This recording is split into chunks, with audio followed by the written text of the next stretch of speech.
Hai everyone, kembali lagi di Basa Basi, bahas visa bagi informasi.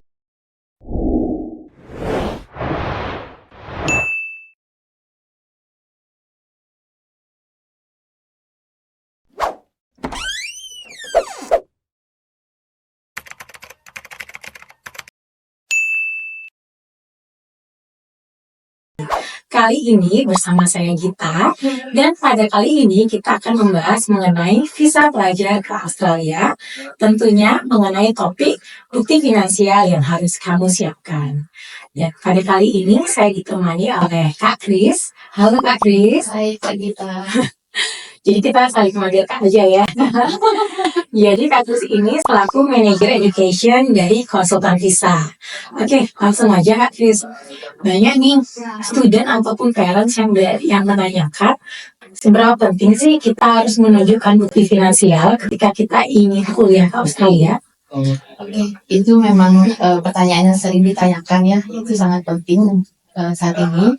Jadi pemerintah Australia ingin memastikan nih student internasional punya dana yang cukup untuk biaya kuliah di sana dan biaya hidup mereka di sana gitu. Jadi tujuannya supaya mereka tidak kewalahan masalah dana gitu. Jadi ini bukan formalitas, tapi memang bagian dari evaluasi visa seperti itu. Jadi bukan untuk siapa-siapa ya Kak Kris, tapi untuk studentnya sendiri ketika ia menjalani kuliah. Iya, betul banget. Oke, jadi siapa sih Kak Kris yang bisa menjadi pihak yang mensponsori student untuk dimasuk kuliah ke Australia? Oke, yang bisa menjadi sponsor nih atau penjamin mereka di sana itu boleh diri mereka sendiri, boleh orang tua mereka, kakek atau nenek mereka, atau paman atau bibi yang ada hubungan keluarganya atau satu garis keturunan sama mereka seperti itu. Oke, kalau bisa masih ada hubungan keluarga Kak Kris. Benar. Karena itu akan dokumen itu lebih kuat karena dia as family gitu ya, harus dibandingkan pihak lain seperti teman ataupun pihak luar. Oke, baik. Baik, selanjutnya sebenarnya seberapa banyak sih bukti finansial yang harus kita siapkan untuk kita kuliah ke Australia? Terus apakah sampai miliaran atau puluhan atau berapa?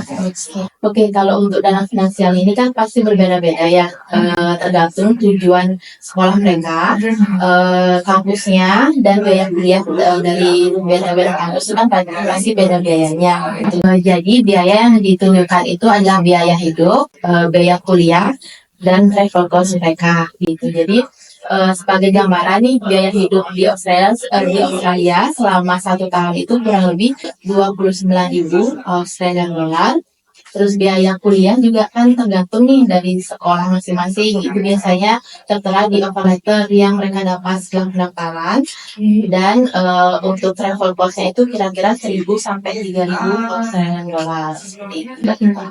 Berarti untuk setiap jenjang dan juga jurusan yang dipilih itu akan berdampak terhadap nominal bukti finansial ya. Jadi kita tidak bisa menyamaratakan antara satu student dan student yang lainnya, tergantung jurusan yang dipilih. Oke, jadi bukti finansial itu berupa apa sih Kak Kris? Apakah kita perlu bawa cash gitu, menunjukkan ke embassy, atau bukti dokumen? Kalau untuk bukti finansialnya itu jangan bawa cash ya ke embassy-nya.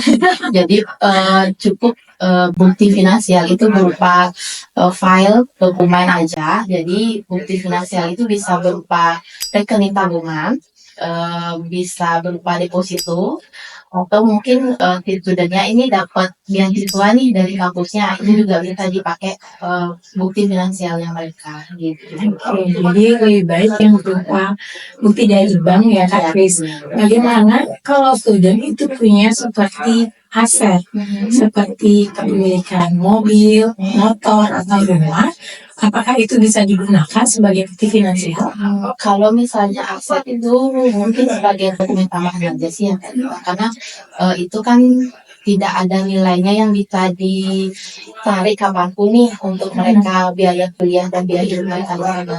Jadi untuk aset itu sebagai dokumen tambahan aja. Oh gitu teman-teman. Jadi kalau bisa bukti finansial itu berupa yang bisa dicairkan dengan cepat ya, atau liquid seperti rekening koran, bukti tabungan, referensi bank dibandingkan aset yang lainnya Kak Trisya. Nah, apakah bukti itu harus ada pengesahan di bank dan juga ditraktir Kak Trisya? Oke, untuk buktinya itu dari rekening korannya harus ada stamp nih dari pihak banknya, referensi banknya juga yang terbaru yang ada stamp dan tanda tangan dari pejabat banknya gitu. Untuk depositonya juga itu kan tidak mungkin nih kita bawa deposito biletnya nih, itu cukup legalisasi dari pihak banknya aja. Oke, jadi berupa dokumen saja sudah cukup dan tentunya harus diverifikasi dan dilegalisir dari bank. Nah, ini juga sering terjadi Kak Kris di lapangan. Jadi, sering sekali para parents dan student itu baru mempersiapkan ketika mereka mau mendekati Dutch visa atau mendekati apply visa. Mungkin Kak Kris ada tips dan trik gimana sih caranya biar parents dan student bisa mempersiapkan bukti finansial itu dari jauh-jauh hari sehingga mereka tidak kelabakan gitu, tidak cepet-cepetan untuk mempersiapkan bukti finansial tersebut. Oke, untuk bukti finansial itu lebih bagus disiapkan dari jauh-jauh hari ya sebelum apply visanya. Jadi memang dipersiapkan setelah dapat offer letter ya dari kampusnya. Jadi kita udah tahu nih di offer letternya itu berapa tuition fee yang harus kita tunjukkan itu. Jadi nggak boleh nih, janganlah sampai dananya itu tiba-tiba nih mendadak kayak gitu, tiba-tiba masuk uang besar itu juga nggak bagus. Jadi transaksi di rekening korannya itu juga harus stabil jika kita nggak boleh ada dana yang mendadak. Nanti kalau misalnya ada dana mendadak itu jadi pertanyaan dong dari emisinya.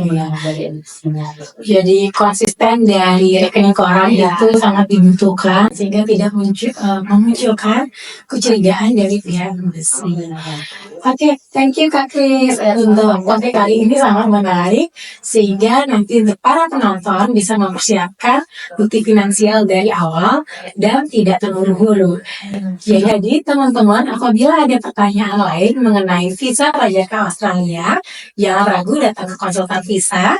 Alamat kami ada di perempatan Gatsu Barat, Jalan Bulu Indah, Denpasar, Bali.